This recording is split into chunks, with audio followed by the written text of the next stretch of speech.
Hello बच्चों, let's see this question and here this question say examine any two institutional amendments made by different institutions to reform political parties and their leaders. Question आपसे बोल रहा है कि जो अलग अलग इंस्टीट्यूशन होते हैं, इंस्टीट्यूशन अमेंडमेंट होते हैं, चेंजेस लाए जाते हैं, वो कौन कौन से चेंजेस लाए गए हैं, कौन कौन से सुधार किए गए हैं पॉलिटिकल पार्टी और उनके लीडर में चेंजेस लाने के लिए कौन कौन से बदलाव लाए गए हैं, ये आपसे यहाँ पे पूछा जा रहा है. तो हम देखेंगे इस क्वेश्चन का की कॉन्सेप्ट है amendments to bring reform in political party के अंदर सुधार लाने के लिए कौन कौन से बदलाव लाए गए हैं, कौन कौन से अमेंडमेंट किए गए हैं हमारे कॉन्स्टिट्यूशन में. अमेंडमेंट का मतलब होता है संशोधन, यानी कि जब कॉन्स्टिट्यूशन में ऑफिशियली कोई चेंजेस लाए जाते हैं तो उसको चेंज करना नहीं बोलते हैं, उसको अमेंडमेंट बोला जाता है. आंसर है आपका सबसे पहला reform. The constitution was amendment to prevent the elected MLA and MPs from changing parties because some leaders were indulging in defection in order to become the ministers. देखो सबसे पहला चेंज क्या लाया गया कि ये जो नेता लोग क्या करते हैं ना, दल बदलते रहते हैं, अपनी पार्टीज चेंज करते रहते हैं. MLA और MP जो होते हैं, कभी कोई एक MLA कांग्रेस का है तो अगली बार इलेक्शन में वो कांग्रेस का उसका BJP का बन जाएगा, अगली बार बहुजन समाज पार्टी का बन जाएगा, अगली बार समाजवादी पार्टी का बन जाएगा. तो ये ऐसे नेता वगैरह ना अपनी जो सीट है या अपनी जो पार्टी है ना उसको चेंज करते रहते हैं. क्यों?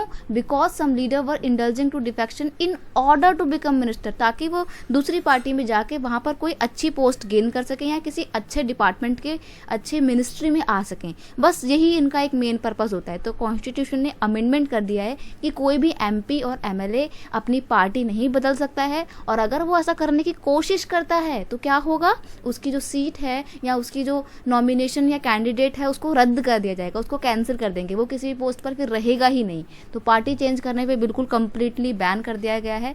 ऐसा इसलिए क्योंकि आफ्टर इंडिपेंडेंस 1950 के डिके में क्या होता है ना, 1970 के डिके में ड्यूरिंग द इमरजेंसी पीरियड एक नेता थे राम नाम के, उन्होंने 15 दिन के अंदर 3 बार अपनी पार्टी जो है चेंज की थी. तो ये इसलिए इस रिफॉर्म को लाया गया था.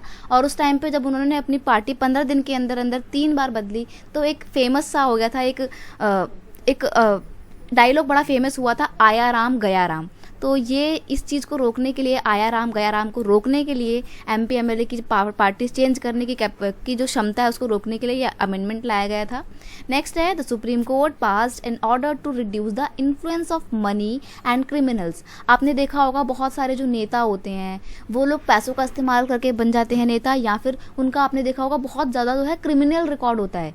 तो ऐसे में इन सब चीज़ों को रोकने के लिए, मनी पावर को और क्रिमिनल्स को पॉलिटिक्स में आने से रोकने के लिए क्या किया गया है, now it is mandatory for every candidate who contest election to give detail of his property and the criminal case.